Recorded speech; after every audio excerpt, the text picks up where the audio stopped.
وبركاته. الحمد لله رب العالمين والعاقبة للمتقين والصلاة والسلام على سيدنا محمد وآله وصحبه أجمعين. فقد قال الله تعالى في القرآن الكريم والفرقان المجيد بعد أعوذ بالله من الشيطان الرجيم بسم الله الرحمن الرحيم. எனக்கு இந்த மன்றத்தில் கொடுக்கப்பட்ட தலைப்பு என்றால் ஆதம் அலைஹிஸ்ஸலாம் அவர்கள். ஆதம் அலைஹிஸ்ஸலாம் என்றால் மனித குலத்தில் முதல் மனிதராக இருந்தார்கள். மேலும் ஒட்டுமொத்த மனித குலத்திற்கும் தந்தையாக இருந்தார்கள். ஒட்டுமொத்த ஆதமுடைய மக்கள் ஒருத்தருக்கொருத்தர் சகோதரராக இருந்தார்கள். ஏனென்று காரணம் சொன்ன ஆதம் அலைஹிஸ்ஸலாம் அவர்கள் நம்மளுக்கு தந்தையாக இருக்கக்கூடிய காரணத்தினால். பிறகு ஆதம் அலைஹிஸ்ஸலாம் அவர்கள் அல்லாஹ் படைத்தவுடன் அனைத்து மலக்குமார்களுக்கு கட்டளையிட்டான், நீங்கள் ஆதமுக்கு சஜ்தா செய்யுங்கள் என்று.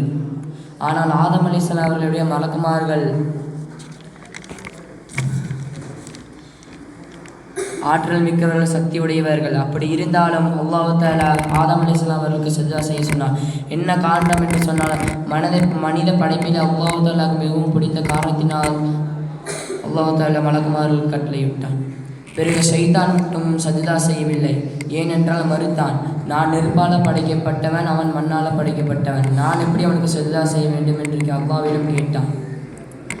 அல்லாஹ் தஆலா கூறினான், நான் உன்னை சபித்தேன், மேலும் உன்னை ரஹ்மத்தை விட்டு தூரமாக்கி விட்டேன். பிறகு ஆரம்பத்தில் அல்லாஹ் தஆலா ஆதம் அலைஹிஸ்ஸலாம் அவர்களை சொர்க்கத்தில் வைத்திருந்தான். அவர்களுக்கு ஜோடியாக ஹவ்வா அலைஹிஸ்ஸலாம் அவர்களையும் படைத்தான். சொர்க்கத்தில் இருந்த உலகத்திற்கு எப்படி வந்தார்கள் என்று தெரியுமா? ஒரு பழத்தின் காரணமாக. எப்படி என்றால் அல்லாஹ் தஆலா இந்த மரத்தில் உள்ள பழத்தை நீங்கள் சாப்பிடாதீர்கள் என்று கட்டளையிட்டான். ஆனால் சொர்க்கத்தில் உள்ள அனைத்து உணவையும் சாப்பிட்டுக்கோங்க, அந்த பழத்தை மட்டும் சாப்பிடாது என்று கட்டளையிட்டான். ஆனால் ஷைத்தான் ஆதம் அலைஹிஸ்ஸலாம் அவனை நஃப்ஸை தூண்டி விட்டான். இந்த சொர்க்கத்தில் உங்களுக்கு இந்த பழத்தை உயர்ந்த அந்தஸ்து கிடைக்கும் என்று அல்லாஹ் ஷைத்தான் ஆதம் அலைஹிஸ்ஸலாம் அவர்களுக்கு நஃப்ஸை தூண்டி விட்டான். ஆதம் அலைஹிஸ்ஸலாம் அவர்கள் அந்த பழத்தை சாப்பிட்டு விட்டார்கள். அல்லாஹ் தஆலா கட்டளை மீறினதனால் அல்லாஹ் தஆலா ஆதம் அலைஹிஸ்ஸலாம் அவர்களை உலகத்தில் இறக்கி விட்டான். அந்த பாவத்தின் காரணமாக 300 ஆண்டுகளாக துவா செய்தார்கள்.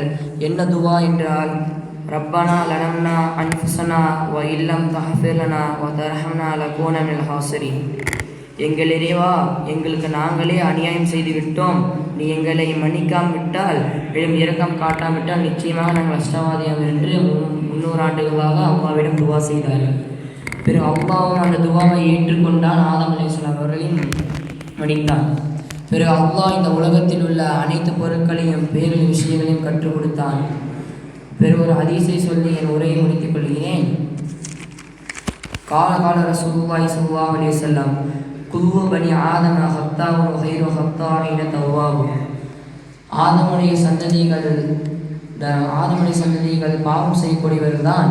அதில் மிகவும் சிறந்த யார் என்று சொன்னால் அல்லாஹ்விடம் தௌபா கேட்கக்கூடியவர்கள் தான்.